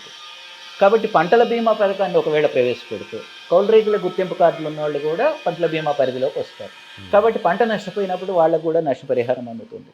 అదేవిధంగా ఇన్పుట్ సబ్సిడీ, జనరల్గా భారీ వర్షాలకు ఎప్పుడైనా నష్టపోయినప్పుడు, చాలా పెద్ద ఎత్తున నష్టం జరిగినప్పుడు కేంద్ర ప్రభుత్వం నేషనల్ డిజాస్టర్ రిలీఫ్ ఫండ్ నుంచి డబ్బులు ఇస్తుంది, స్టేట్ డిజాస్టర్ రిలీఫ్ ఫండ్ నుంచి వాటిని రిలీజ్ చేయాలి. గత 10 ఏళ్లలో కేసీఆర్ ప్రభుత్వం ఒక్కసారి మాత్రమే ఆ పని పోయిన సంవత్సరంలో చేసింది, మార్చిలో, ఈ సంవత్సరం మార్చిలో, కానీ ఎప్పుడు కూడా చేయలేదు. కానీ ఈ ప్రభుత్వం ఒకవేళ కౌలు రైతుల గుర్తింపు కార్డు ఇచ్చి ఇట్లాంటి నష్టం జరిగినటువంటి సందర్భాల్లో వాళ్ళకు కూడా నష్టపరిహారాన్ని ఇస్తే ఇవన్నీ కూడా రైతుకు ఉపయోగపడతాయి, ఇవన్నీ కూడా భరోసానిస్తాయి, ఇవన్నీ కూడా రైతు యొక్క ఆదాయాన్ని పెంచుతాయి, వాళ్ళు అప్పుల్లో కూరుకుపోకుండా చూస్తాయి. కాబట్టి కౌలు రైతును గుర్తించడం అనేటువంటి హామీ ఏదైతే కాంగ్రెస్ ప్రభుత్వం ఇచ్చిందో దాన్ని సక్రమంగా అమలు చేస్తే కనుక ఖచ్చితంగా ఆత్మహత్యలు తగ్గుతాయి అనేది మా ఆలోచన. ఓకే, ఇప్పుడు మీ పాయింట్ ఆఫ్ వ్యూలో మీరు ప్రతినిత్యం రైతులతో టచ్లో ఉంటారు కదా, మీ పాయింట్ ఆఫ్ వ్యూలో ఇప్పుడు రైతు బంధు ఎట్లా ఎక్స్పెక్ట్ చేస్తున్నారు రైతులు? చాలామందికి ఉన్నటువంటి అభిప్రాయం ఏంటంటే ఎక్కువ విస్తీర్ణంలో భూమి కలిగినటువంటి వాళ్ళకి వేయక్కర్లేదు అనేది సాధారణ రైతులు కూడా మాట్లాడేటువంటి మాట. బయట సమాజంలో ఉన్న వాళ్ళే కాదు, మామూలు గ్రామాల్లో ఉండే రైతులు కూడా ఒక 2 ఎకరాల రైతుకి నాకు 10,000 మాత్రమే వస్తుంది, లేదా 10,000 చొప్పున వేస్తే 20,000 వస్తుంది. కానీ మా ఊర్లో 20 ఎకరాల రైతు ఉన్నాడు, ఆయనకు ₹1,00,000 ₹2,00,000 వస్తున్నాయి. ఒక సీజన్కి ₹1,00,000, ఏడాదికి 2 లక్షలు వస్తున్నాయి. అది అనవసరమైంది. వాళ్ళు వ్యవసాయం చేయట్లేదు, పైగా కౌలుకి ఇచ్చిపోతున్నారు. దాదాపు పెద్ద రైతులందరూ వ్యవసాయం మానేశారు, ఆధిపత్య కులాల వాళ్ళందరూ వ్యవసాయం మానేశారు. వాళ్ళందరూ భూముల్లో వ్యవసాయం చేస్తున్నటువంటి వాళ్ళు ఎస్సీలు, ఎస్టీలు, బీసీలు. వాళ్ళకేమో కౌలు రైతులుగా గుర్తింపు కార్డు లేదు, వాళ్ళకేమో రైతు బంధు సహాయం అందట్లేదు, వాళ్ళకి ఏ రకమైన మద్దతు లేక వాళ్ళు క్రైసిస్లో ఉన్నారు. వాళ్ళు కోరుకుంటున్నది ఏంటంటే యాక్చువల్గా వ్యవసాయం చేసే వాళ్ళకి వేయండి, రెండోది చిన్న రైతులకి కొంచెం ఎక్కువ సహాయం అందించండి అనేటువంటిదే కోరుకుంటున్నారు. కాబట్టి ఇప్పుడు 7.5 ఎకరాలు 10 ఎకరాలు ప్రభుత్వం లిమిటేషన్ పెట్టి వీళ్ళకే మేము రైతు భరోసా ఇస్తాము అని అంటే హ్యాపీగా తీసుకుంటారు అనేటువంటిది ఒక అభిప్రాయం ఖచ్చితంగా మాకుంది, అది తీసుకుంటారు. 2, ఎప్పుడైతే కేవలం రైతు భరోసా మీదనే వదిలేయకుండా ఇక్కడ మిగిలేటువంటి నిధుల్ని గ్రామాలలో ఒక 3-4 అంశాల మీద పెట్టుబడులు పెట్టాల్సినటువంటి అవసరం ఉంది ప్రభుత్వం. మరీ ముఖ్యంగా అన్ని రకాల పంటల విత్తనాలు, నాణ్యమైనటువంటి విత్తనాలు సబ్సిడీ ధరలకి రైతులకు అందిస్తే చాలా పంటల విస్తీర్ణం పెరిగేటువంటి అవకాశం ఉంది. ఇవాళ ప్రైవేట్ విత్తన కంపెనీలు మాత్రమే మార్కెట్లో ఉన్నాయి, ప్రభుత్వ సీడ్ కార్పొరేషన్ అనేటువంటిది ఎక్కువ విత్తనాలని సరఫరా చేయలేకపోతున్నది, నాణ్యమైన విత్తనాలు ఉత్పత్తి చేయించలేకపోతున్నది. కాబట్టి విత్తన సబ్సిడీ మీద నాణ్యమైన విత్తనాలు అన్ని పంటలవి గ్రామాల్లో అందుబాటులో పెట్టడం అనేది ఒకటి చేయాలి. రెండవది, గత కేసీఆర్ ప్రభుత్వం వడ్డీ రాయితీ ఇస్తాను, 0% పంట రుణాలు ఇస్తానని చెప్పింది. కానీ విషాదం ఏంటంటే గత 8 ఏళ్లలో ఒక్కసారి కూడా వడ్డీ రాయితీ అమౌంట్ బ్యాంకులకు కట్టలేదు కేసీఆర్ ప్రభుత్వం. ఆ వడ్డీలన్నీ రైతులే కట్టుకున్నారు, వాళ్ళ మీద వడ్డీ భారం పోయింది. ఈ ప్రభుత్వం కనీసం ఒక 500-600 కోట్లు అట్లా పక్కన పెట్టుకొని వడ్డీ రాయితీ ఇస్తాను అని అంటే పంట రుణం తీసుకున్న వాళ్ళందరికీ కూడా ఈసారి మేనిఫెస్టోలో వీళ్ళు 3 లక్షల వరకు మేము వడ్డీ లేని రుణాలు ఇస్తామని చెప్పారు. అది కనుక అమలు చేస్తే దాదాపు సన్న చిన్నకారు రైతుల యొక్క పెట్టుబడికి వడ్డీ లేని రుణం అందుతుంది. అది ఖచ్చితంగా ప్రభుత్వం బడ్జెట్లో ఆ మేరకి డబ్బులు పెట్టుకోవాలి. మూడవది, పంటల బీమా పథకానికి డబ్బులు పెట్టాల్సి ఉంటుంది. అంటే ఒక కంపెనీ దగ్గరికి వెళ్ళి ఈయన పంటల బీమా చేయించినా, లేదా ప్రభుత్వమే ఒక పంటల బీమా కంపెనీని పెట్టుకున్నా సరే ఒక 2-3 వేల కోట్ల రూపాయలు కనీసం దాంట్లో పెట్టుకుంటే ఖచ్చితంగా పంట నష్టం జరిగినప్పుడు రైతులకు ఇవ్వడానికి ఉంటుంది. నాలుగోది, ఈ ప్రభుత్వం వరికి ₹500 బోనస్ ఇస్తానని చెప్పింది క్వింటాల్కి. అది 2 రకాల సమస్యల్ని సృష్టించవచ్చు. ఒకటి, వరి మాత్రమే వేసేటువంటి రైతులకి ఖచ్చితంగా లాభం చేస్తుంది, ఖచ్చితంగా ఉపయోగపడుతుంది. అదనంగా ఇంకొక ₹10,000 ప్రతి రైతుకి ఎకరానికి వస్తాయి. కానీ అదే సందర్భంలో కేవలం వరి పంటకు మాత్రమే ₹500 బోనస్ ఇస్తే మిగతా అన్ని రకాల పంటలు మానేసి వరి మాత్రమే వేసే ప్రమాదం కూడా ఉంది. దానివల్ల ఏమవుతుంది, ఇప్పటికే 2 సీజన్లు కలిపి 1 కోటి ఎకరాల్లో వరి సాగు అవుతుంది. 1 కోటి ఎకరాల్లో వరి సాగు అయితే 2 కోట్ల టన్నులు 3 కోట్ల టన్నులు మేము పండిస్తున్నాం అని చెప్పుకుంటున్నాం, కానీ వాటిని నిల్వ చేసుకునే గోడౌన్లు లేవు, వాటిని ప్రాసెస్ చేసే రైస్ మిల్లులు లేవు, ఎఫ్సిఐ మొత్తం ధాన్యాన్ని తీసుకోవట్లేదు, బయట ఎక్కడో మీరు పెడుతుంటే తడిచిపోతున్నాయి, పాడైపోతున్నాయి, వేల కోట్ల రూపాయలు వేస్ట్ అవుతున్నాయి. ఇవాళ మనం చాలా ఖరీదైన నీళ్లతోని వరి పండించి పాడు చేసుకోవడం కంటే పప్పు ధాన్యాలు కావచ్చు, కందులు, పెసలు, మినుములు లాంటివి కావచ్చు, లేదా మిల్లెట్స్ కావచ్చు, చిరుధాన్యాలు కావచ్చు, లేదా ఆయిల్ సీడ్స్ కావచ్చు, నువ్వులు, కుసుమలు, వేరుశెనగ లాంటివి కావచ్చు. ఈ పంటలు కూడా పండించేటువంటి రైతులకి ప్రోత్సాహం ఇవ్వడానికి కూడా డబ్బులు పెట్టుకోవాలి ప్రభుత్వం. అప్పుడు ఎప్పుడైతే ఇవన్నీ పండించే పంటలకు ప్రోత్సాహం అందిస్తావో, లేదా ఒక భరోసా ఇవ్వాలి కనీసం. ఈ పంటలన్నీ నేనే కొంటాను, పప్పు ధాన్యాలు నేనే కొంటాను, ఎఫ్సిఐ ఎట్లాగూ వడ్లు కొంటుంది, సిసిఐ కాటన్ కొంటుంది, మేము మార్క్ఫెడ్ ద్వారా ఈ పంటలు కొంటాం, కొని మీ కోఆపరేటివ్ల ద్వారానే వాటిని ప్రాసెస్ చేయించి మేము ప్రజా పంపిణీ వ్యవస్థ ద్వారా చౌక ధరల దుకాణాల ద్వారా తక్కువ రేటుకే పప్పులు అమ్ముతాము. ఇవాళ 180 రూపాయలు 170 రూపాయలు పెట్టి కందిపప్పు ఎందుకు కొనాలి నేను? నిజంగా నువ్వు 70 రూపాయలు రైతుకి ఇచ్చి ప్రాసెస్ చేయిస్తే 100 రూపాయలకి కందిపప్పు తయారవుతుంది. నేను 120 రూపాయలకి మీకు ఇస్తానబ్బా అంటే నేను వెళ్ళి కొనుక్కుంటాను కదా. అవును. అంటే 180 రూపాయలు పెట్టి ప్రైవేట్ మార్కెట్లో కొనుక్కునే కంటే కందిపప్పుని రైతు సహకార సంఘాల దగ్గర కందిపప్పు చేయించి కందుల్ని వాటిని పీడిఎస్ ద్వారా, మిడ్ డే మీల్స్ ద్వారా, అంగన్వాడీ సెంటర్ల ద్వారా, సంక్షేమ హాస్టళ్ల ద్వారా నిజంగా నువ్వే కొంటే నీకు ఖచ్చితంగా బడ్డెన్ తగ్గుతుంది. ప్రజలకు తక్కువ రేట్లకే నిత్యావసర సరుకులు వస్తాయి. ఇవాళ మనకి మిల్లెట్స్ కావాలంటే చిరుధాన్యాలు అందరూ తినాలనుకుంటున్నారు, కానీ మనకు వస్తున్నటువంటి మిల్లెట్స్ అన్నీ ఒరిస్సా నుంచి, ఛత్తీస్గఢ్ నుంచి, బెంగళూరు నుంచి వస్తున్నాయి. తెలంగాణలో ఎందుకు చాలా భూముల్లో మిల్లెట్స్ పండుతాయి, మరి నువ్వు ఎందుకు ప్రోత్సహించకూడదు? నేనే కొంటాను అని చెప్పొచ్చు. ప్రభుత్వమే కొనడానికి సిద్ధపడితే ఆహార భద్రతా చట్టం కింద కేంద్ర ప్రభుత్వం కూడా సహకారం చేస్తుంది మిల్లెట్స్కి. కేంద్ర ప్రభుత్వం పల్సెస్ కూడా కొంటుంది. గత 3 ఏళ్లుగా కొనట్లేదు, కానీ అంతకుముందు కొన్నది ఇక్కడ నాఫెడ్ అనేటువంటి సంస్థ ద్వారా. ఇక్కడ మార్క్ఫెడ్ని ఏజెన్సీగా పెట్టుకొని కందులు కొన్నారు, పొద్దుతిరుగుడు కొన్నారు, సోయాబీన్ కొన్నారు, రెడ్ గ్రామ్ మన శనగపప్పు కొన్నారు, ఇవన్నీ కొన్నారు. ఇప్పుడు మానేశారు. తిరిగి కేంద్రాన్ని ఒత్తిడి చేసి మా రాష్ట్రంలో ఇవన్నీ పంటలు పండిస్తున్నాము, మీరు మాకు సహాయం చేయండి, మీరు కూడా కొనండి అని అంటే నాఫెడ్ కూడా కొంటుంది. లేదా మీరే మార్క్ఫెడ్ ద్వారా కొని వీటిని ప్రాసెస్ చేయించి తక్కువ ధరలకే ప్రజలకు అమ్మడానికి అవకాశం ఉన్నది. నువ్వు ఎప్పుడైతే ఈ పంటలకు ప్రోత్సాహం ఇస్తావో వరి విస్తీర్ణం తగ్గుద్ది. వరి విస్తీర్ణం ఎప్పుడైతే తగ్గుద్దో నీళ్ల వాడకం తగ్గుద్ది. నీళ్ల వాడకం ఎప్పుడైతే తగ్గుద్దో కరెంటు బిల్లులు తగ్గుతాయి. కరెంటు బిల్లులు ఎప్పుడైతే తగ్గుద్దో అది బడ్జెట్ మీద భారం తగ్గుద్ది. నువ్వు వరిని మాత్రమే ప్రోత్సహిస్తే ఇవన్నీ రివర్స్లోకి వెళ్తాయి.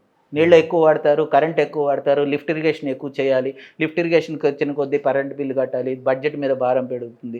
ఇప్పటికే కాళేశ్వరం కింద కేవలం 75,000 ఎకరాలు కూడా పారనటువంటి సందర్భంలో నువ్వు కరెంటు బిల్లులు కట్టలేని పరిస్థితుల్లో 85,000 కోట్ల అప్పు ట్రాన్స్కో జెన్కోల్లో చేరిందని ఇప్పుడు రివ్యూలో తేలింది కదా. రేపు నిజంగా అంతా వరే వేస్తే, అన్ని పంటలు మానేసి వరి వైపే వేస్తే వీళ్ళు బోనస్ ఇస్తున్నారు అని చెప్పి మరింత కరెంటు భారం పెరగడమే కదా. బడ్జెట్ మీద భారం పెరిగేటువంటి పనుల వైపు వెళ్లకుండా మిగతా అన్ని రకాల పంటల్ని ప్రోత్సహించేది. మన రాష్ట్రంలో దాదాపు ప్రజలందరికీ సరైనటువంటి కూరగాయలు అందాలంటే 10 లక్షల ఎకరాలలో కూరగాయలు పండాలి. ప్రస్తుతం కేవలం 1.5 ఎకరాల్లో కూరగాయలు ఉన్నాయి. మన రాష్ట్రానికి వస్తున్న కూరగాయలు అన్నీ కూడా ఆంధ్రప్రదేశ్ నుంచి, కర్ణాటక నుంచి, మహారాష్ట్ర నుంచి వస్తున్నాయి. ఎందుకు కూరగాయలు పండించేటువంటి రైతులకు మీరు ప్రోత్సాహం ఇవ్వద్దు? ఎందుకు మీరు వాళ్ళది కేరళ ప్రకటించింది 8 రూపాయల కంటే ఏ కూరగాయ ధర అయినా పడిపోతే కిలోకి రైతు దగ్గర ప్రభుత్వం కొంటున్నది. సేమ్ నువ్వు అట్లాంటి ప్రకటన చెయ్యు, కూరగాయలు వేస్తారు రైతులు. అప్పుడు కూరగాయలు హైదరాబాద్ వాళ్ళకైనా, నగరాల్లో ఉన్న వాళ్ళకైనా చౌక ధరలకు అందుతాయి. ఇవాళ ప్రతి కూరగాయని మనం 80 రూపాయలు పెట్టి ఎందుకు కొనుక్కోవాలి? అంటే నువ్వు ఈ రాష్ట్రంలో ఒక ప్రత్యామ్నాయ పంటల్ని ప్రోత్సహించడానికి ప్రభుత్వం పూనుకోవాలంటే తను ఏదైతే పాలసీల్లో ఇప్పటిదాకా తప్పులు జరిగినాయో గత 8 ఏళ్లుగా వాటిని ఖచ్చితంగా సవరించాలి. సవరిస్తే కేవలం మోనోక్రాపింగ్ ఒక్క పంటనే ప్రోత్సహిస్తామనేటువంటి వైపు నువ్వు వెళ్లకుండా అన్ని రకాల పంటల్ని తెలంగాణలో ప్రోత్సహిస్తామనేటువంటి వైపు కనుక ఈ కొత్త తెలంగాణ ప్రభుత్వం వెళితే, కాంగ్రెస్ ప్రభుత్వం, ఖచ్చితంగా రైతులందరికీ మేలు జరుగుద్దని మేము అనుకుంటాం. సార్, ఈ కరెంటు విద్యుత్తుకు సంబంధించి పెద్ద ఎత్తున ఎన్నికల సమయంలో కావచ్చు, ఇప్పుడు కావచ్చు పెద్ద ఎత్తున చర్చ జరుగుతుంది. గత ఎన్నికల సమయంలోనే కాంగ్రెస్ పార్టీ 3 గంటలు అయితే రైతులు సరిపోతుందంటూ ఒక సంచలనం వ్యాఖ్యలు చేసింది. దాని పెద్ద ఎత్తున చర్చ జరిగింది. ఇప్పుడేమో విద్యుత్ రంగంలో 85,000 కోట్లకు పైగా అప్పులు లేని శ్వేతపత్రం రిలీజ్ చేసి ఇదొక పెద్ద సంచలనం చేసింది.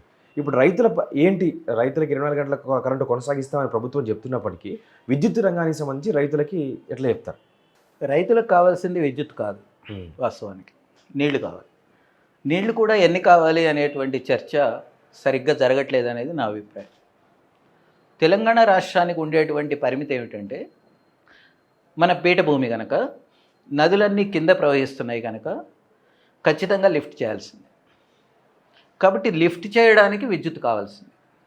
విద్యుత్ మీద యూనిట్ ఖర్చులు పెరిగిపోతూ ఉన్నాయి కనుక రాను రాను కరెంటు బిల్లు పెరిగేటువంటి అవకాశం ఉంది. కాబట్టి మన ప్రత్యేకంగా మన రాష్ట్రానికి ఉండేటువంటి పరిమితుల దృష్ట్యా 1,00,00,000 ఎకరాల మాగాణం అనేటువంటి ఒక నినాదాన్ని ఏదైతే కేసీఆర్ ప్రభుత్వం ఇచ్చిందో అక్కడే తప్పుడు మార్గంలో పోయినట్టుగా నేను భావిస్తాను. ఉదాహరణకి దేశంలో అన్ని ప్రాంతాలు కూడా పల్ల ప్రాంతాలుగా ఉండి గ్రావిటీ మీద నీళ్లు వాడేటువంటి ప్రాంతాలుగా ఉండవు. ఖచ్చితంగా లిఫ్ట్ చేసి కరెంటు వాడాల్సినటువంటి ప్రాంతాలు ఉంటాయి. అటువంటి ప్రాంతాల్లో నీటి వినియోగాన్ని తగ్గించుకోవాల్సి ఉంటుంది. నీళ్లు తక్కువ అవసరం అయ్యేటువంటి పంటల్ని పండించుకోవాల్సి ఉంటుంది. 2018లో ఈ ప్రాజెక్టుల గోళ్ళ మొదలు కాకముందే నాబార్డు ఒక స్టడీ చేసింది దేశవ్యాప్తంగా. ఎక్కువ నీళ్ళు అవసరమైనటువంటి 10 పంటలను ఎంచుకొని వాళ్ళు స్టడీ చేశారు. వాళ్ళు తెలంగాణలో కూడా స్టడీ చేశారు. వాళ్ళు చెప్పింది ఏమిటంటే తెలంగాణకు 2 లిమిటేషన్స్ ఉన్నాయి. ఒకటి, ఇక్కడ ఉండేటువంటి భూమి స్వభావం రీత్యా వర్షాలు పడినా సరే భూగర్భ జలాలు త్వరగా ఇంకిపోతాయి.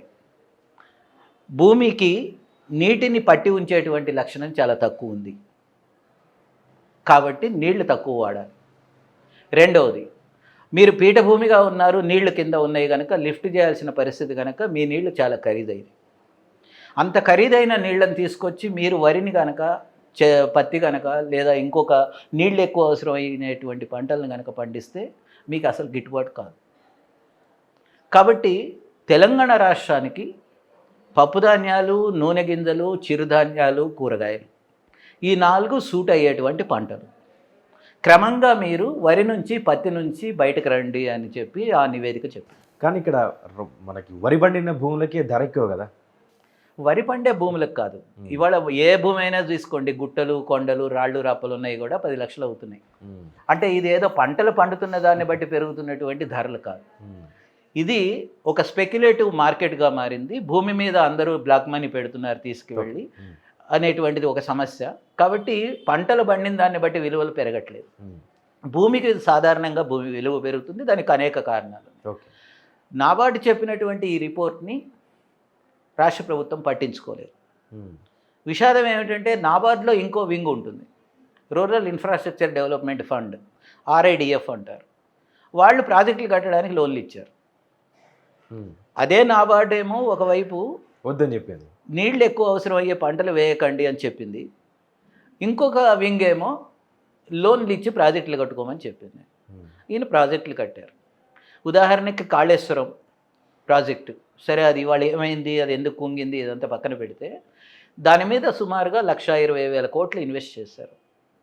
ప్రతి సంవత్సరం కాళేశ్వరంలో నీళ్లు మల్లన్న సాగర్ దాకా తేవడానికి ఒక 13,000 కోట్ల రూపాయల కరెంటు బిల్లు అవుద్దని తెప్పారు. ఈ గనక నీళ్లు తీసుకొచ్చి పంట పండిస్తే ఒక 50,000 రూపాయల పంట ఎకరానికి పండుతుంది. కానీ నీళ్లు తేవడానికి అయ్యేటువంటి ఖర్చు ఇప్పటి వరకు వాళ్ళు చేసినటువంటి అంచనా ప్రకారం సుమారుగా ఎకరానికి ఒక సీజన్కి 1,00,000 రూపాయల పైన. అంటే ఎవరైనా తెలివిమంతుడు, ఎవరైనా కామన్ సెన్స్ ఉన్నటువంటి ప్రభుత్వం కావచ్చు, వ్యక్తి కావచ్చు, 1,00,000 రూపాయలు పెట్టి నీళ్లు పెట్టి తెచ్చి 50,000 రూపాయల పంట పండిస్తారా అనేది ఒక పెద్ద సమస్య. అందుకని కొంతమంది నిపుణులు వాళ్ళు చెప్పింది ఏమిటంటే ఒక ప్రాజెక్ట్లో ఒక దశ వరకు మీకు నీళ్లు వయబుల్, గిట్టుబాటు అవుతాయి. కానీ అక్కడి నుంచి పైకి లిఫ్ట్ చేసిన కొద్దీ ఖర్చు పెరిగిపోతుంది. అంత పంట ఏ పంట వేసినా కూడా అన్ని డబ్బులు రైతులకు రావు. కాబట్టి మీరు చివరి ఆయకట్లో ఉండేటువంటి ప్రాంతాలన్నిటికీ కూడా నేరుగా రైతులకు డబ్బులు ఇచ్చినా మంచిదే నీళ్లు పారించడం కంటే అని కూడా చెప్పారు. కానీ ప్రభుత్వం పట్టించుకోలేదు. ఇప్పుడు పరిస్థితి ఏమిటంటే కరెంటు కావాలి, 24 గంటలు కావాలి. ఎందుకు కావాలి 24 గంటలు? నీళ్ళని లిఫ్ట్ చేయాలి, నీళ్ళని బోర్లో నుంచి తోడాలి. నీళ్ళని బోర్లో నుంచి తోడడానికి సాధారణంగా ఎందుకు 200 అడుగులు 300 అడుగుల్లోకి నీళ్ళు వెళ్ళిపోతున్నాయి? నీకెందుకు భూమిలో బాగా వర్షం పడినాక కూడా 15 రోజుల తర్వాత తిరిగి రీఛార్జ్ కావట్లేదు భూమి? అంటే ఈ భూమికి ఉండేటువంటి స్వభావం ఏమిటి, ఈ నేలకు ఉండేటువంటి స్వభావం ఏమిటి? దీన్ని ఏమాత్రం పట్టింపు లేకుండా నేను బోర్లలో నీళ్లుంటాయి, నీళ్ళని బయటకు తీయాలంటే కరెంటు కావాలి. కాబట్టి 24 గంటలు ఇస్తే రైతు ఎప్పుడైనా సరే నీళ్లు వేసుకుంటాడు అనేటువంటిది ప్రభుత్వం చెప్పినటువంటి వాదన. మా అభిప్రాయం ఏంటంటే నీళ్ళు అట్లా అన్లిమిటెడ్గా ఉండవు. ఫస్ట్ బోర్లు ఎప్పుడొకప్పుడు కిందకి పోతూనే ఉంటాయి, అంటే BGL పడిపోతూనే ఉంటుంది. భూగర్భ జలాలు ఉదాహరణకి ఒక 45 రోజులు 50 రోజులు సంవత్సరంలో వర్షం పడితే 360 రోజులు అయ్యే నీళ్లు ఉంటాయి అనేటువంటిది ఉట్టి మాట.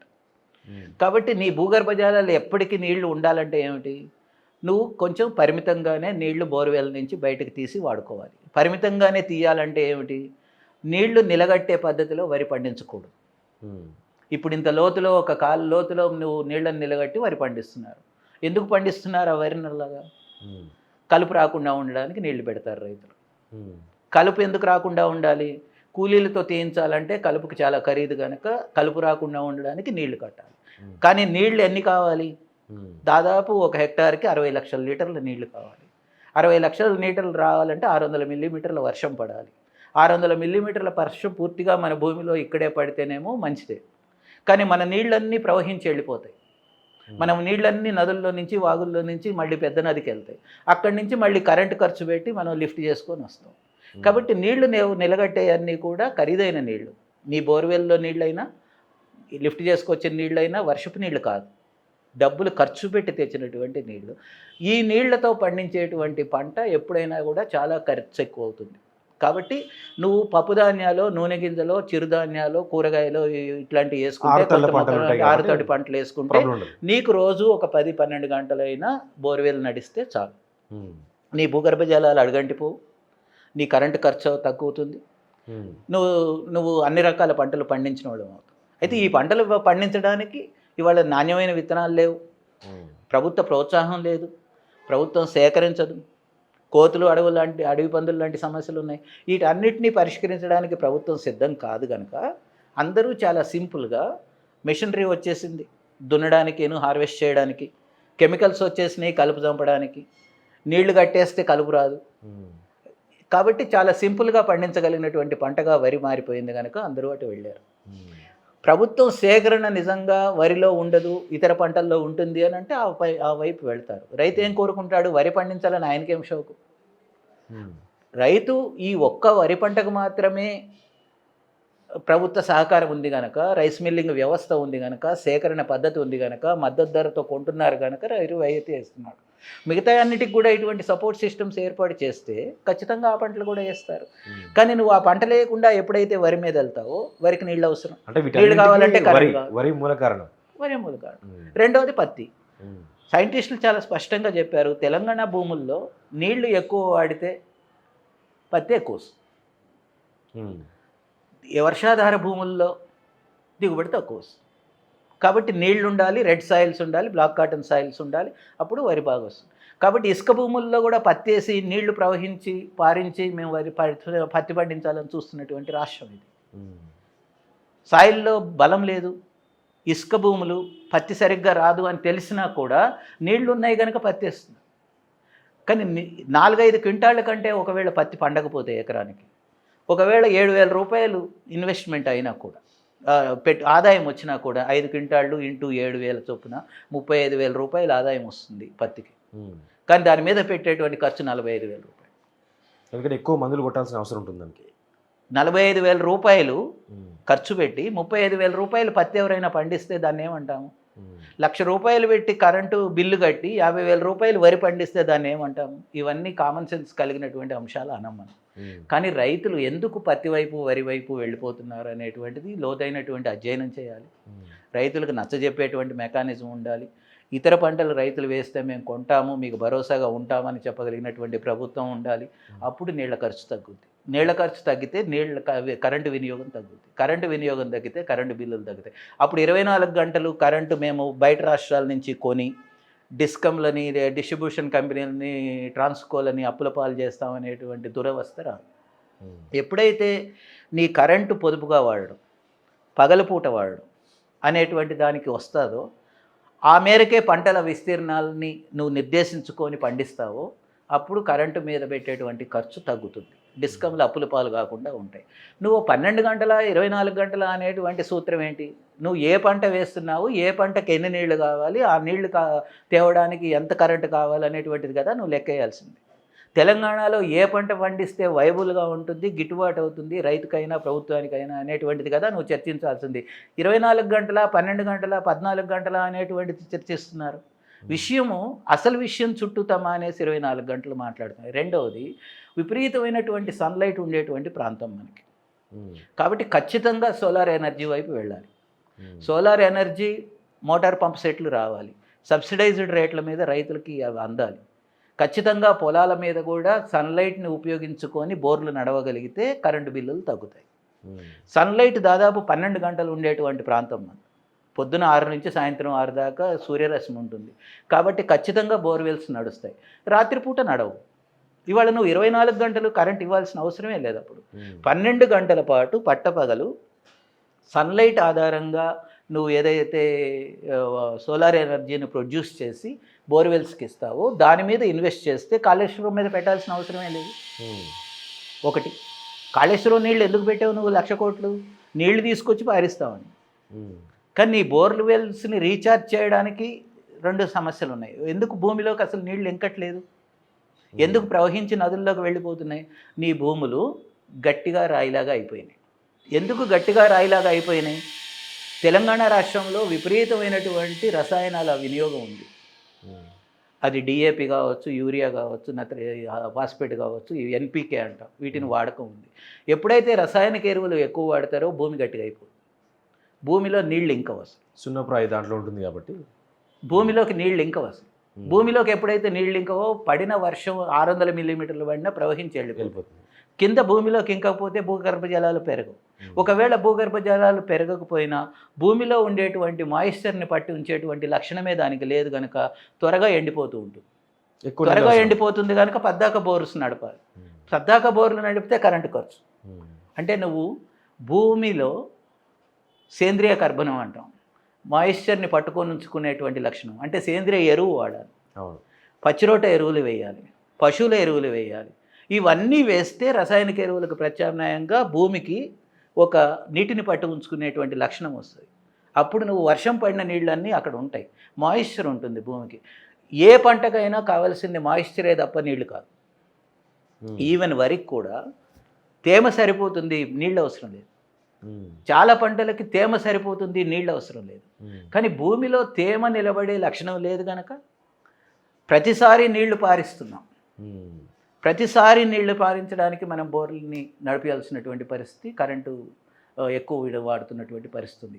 అందుకని ప్రభుత్వాలు ఆలోచించేటప్పుడే కరెంటు గురించి నీళ్ల గురించే కాదు, మన భూముల గురించి, మన వాతావరణం గురించి, మనం పంటల మార్పులో రావాల్సినటువంటి విషయాల గురించి ఆలోచించాలి. ప్రజలకి అవగాహన కూడా కల్పించాలి. ఓకే, ఇప్పుడు కొత్త ప్రభుత్వం కొలువు తీరింది. కొత్త ప్రభుత్వానికి మీ రైతు వేదికలుగా రైతుల తరపున ఏం విన్నవిస్తారు?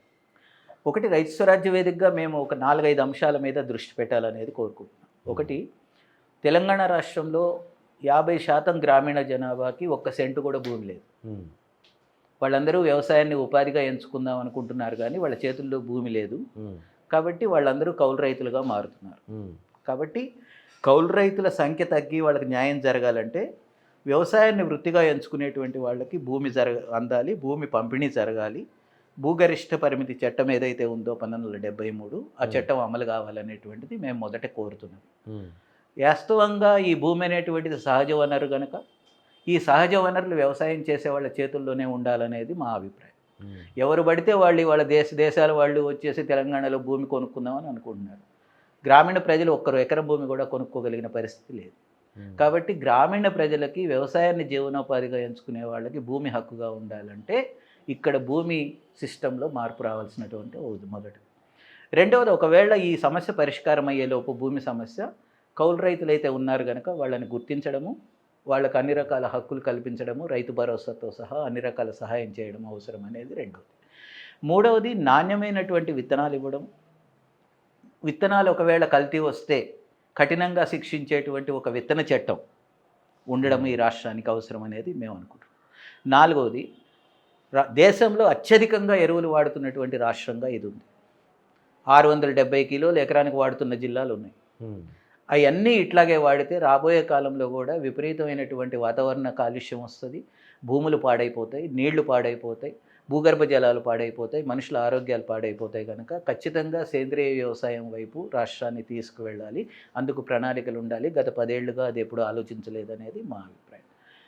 నాలుగవది, ప్రకృతి వైపరీత్యాలు పెరుగుతున్నాయి కనుక పంటలు నష్టపోయే ప్రమాదం ఉంది కనుక, ప్రకృతి వైపరీత్యాలను మీరు ఆపలేరు కనుక, నష్టపోయేటువంటి రైతులకు మాత్రం పరిహారం ఇవ్వడానికి పంటల బీమా పథకం ఉండాలి. ఇన్పుట్ సబ్సిడీలు ఎప్పటికప్పుడు ప్రతి సంవత్సరం ఇవ్వాలి అనేటువంటిది 5. 6వది అన్నిటికంటే ముఖ్యమైనది వ్యవసాయ కుటుంబాల ఆదాయం. 5 ఎకరాల రైతుకు కూడా ఇవాళ 10,000 కంటే ఎక్కువ లేదు నెలకి. నెలకు 10,000 రూపాయలు అంటే ఈ రాష్ట్రంలో కనీస వేతనం 19,000 ఉన్నప్పుడు రైతు కుటుంబానికి వచ్చే ఆదాయం కేవలం 10,000 రూపాయలు. కాబట్టి రైతు కుటుంబాల ఆదాయం పెరగాలంటే వాళ్ళు పండించే పంటకి గిట్టుబాటు ధర రావాలి. గిట్టుబాటు ధర ఎప్పుడు వస్తుంది? ఉత్పత్తి ఖర్చుల కంటే ఎక్కువ ధర ఇచ్చినప్పుడు వస్తుంది. ఉత్పత్తి ఖర్చులు పెరుగుతున్నాయి, ధర మాత్రం రావట్లేదు అనుకున్నప్పుడు రైతు ఎప్పుడు కూడా పెరగదు ఆదాయాలు. వాళ్ళు అప్పుల్లోనే ఉంటారు. కాబట్టి వాళ్ళ గిట్టుబాటు ధరలు అనేటువంటిది ఇవ్వడం చాలా అవసరము. దానికి అనుగుణంగా ప్రభుత్వం కొన్ని పంటలనైనా సేకరించగలిగితే ఖచ్చితంగా ఆ పంటలు పండించే రైతులకు కూడా ప్రోత్సాహం ఉంటుంది అనేటువంటిది మేము అనుకుంటున్నాం. చివరిది ఏంటంటే, హైదరాబాద్లో స్కై ఓవర్ల గురించి, ఫ్లైఓవర్ల గురించి, మెట్రో గురించి, లేకపోతే రింగ్ రోడ్ల గురించి చర్చిస్తున్నారు తప్ప, ఒక గ్రామంలో ఒక గిడ్డంగి కట్టాలి, ఒక కోల్డ్ స్టోరేజ్ పెట్టాలి, ఒక ప్రాసెసింగ్ యూనిట్లు పెట్టాలి, అక్కడ రైతులకి అవసరమైనటువంటి ఇన్ఫ్రాస్ట్రక్చర్ని డెవలప్ చేయాలనేటువంటిది ఇప్పటిదాకా ప్రభుత్వం ముందు లేదు. గత ప్రభుత్వం ముందు, ఈ ప్రభుత్వం అయినా సరే దాని మీద పెట్టుబడులు పెట్టాలి. గ్రామీణ స్థాయిలో ఇవాళ రోడ్ల మీద ధాన్యం ఎందుకు ఆరబోసుకోవాలి, లేదా వర్షం వస్తే ఎందుకు ధాన్యం తడిచిపోవాలి? ఈ పరిస్థితుల నుంచి బయటపడాలనుకుంటే గ్రామీణ ప్రాంతంలో మౌలిక సదుపాయాల అభివృద్ధి కావాలి, దాని మీద కూడా ఇన్వెస్ట్మెంట్ పెట్టాలి అనేటువంటిది మా అభిప్రాయం. అందుకని ఒక 5-6 చర్యలు నిర్దిష్టంగా ఈ ప్రభుత్వం కనుక తీసుకుంటే రైతులకు మేలు చేసిన వాళ్ళు అవుతారు అనేటువంటిది మేము అనుకుంటున్నాము. కాంగ్రెస్ పార్టీ ఈ విషయాలన్నింటినీ తన మేనిఫెస్టోలో పెట్టింది ఎన్నికల సందర్భంగా. రాబోయే 5 ఏళ్లలో ఈ విషయాల మీద కాంగ్రెస్ పార్టీ పనిచేస్తుందని చెప్పి రైతులకు మేలు చేసే విధానాన్ని అవలంబన చేస్తుంది అనేది మేము అనుకుంటున్నాం. థ్యాంక్ యూ రవి గారు, మీ విలువైన సమయానికి ఇచ్చారు, చక్కటి విషయాలు రైతులకు సంబంధించి చెప్పారు. ఇది ఇవాల్టి రైతుల సమస్యలకు సంబంధించి ఇంటర్వ్యూ. Stay with us.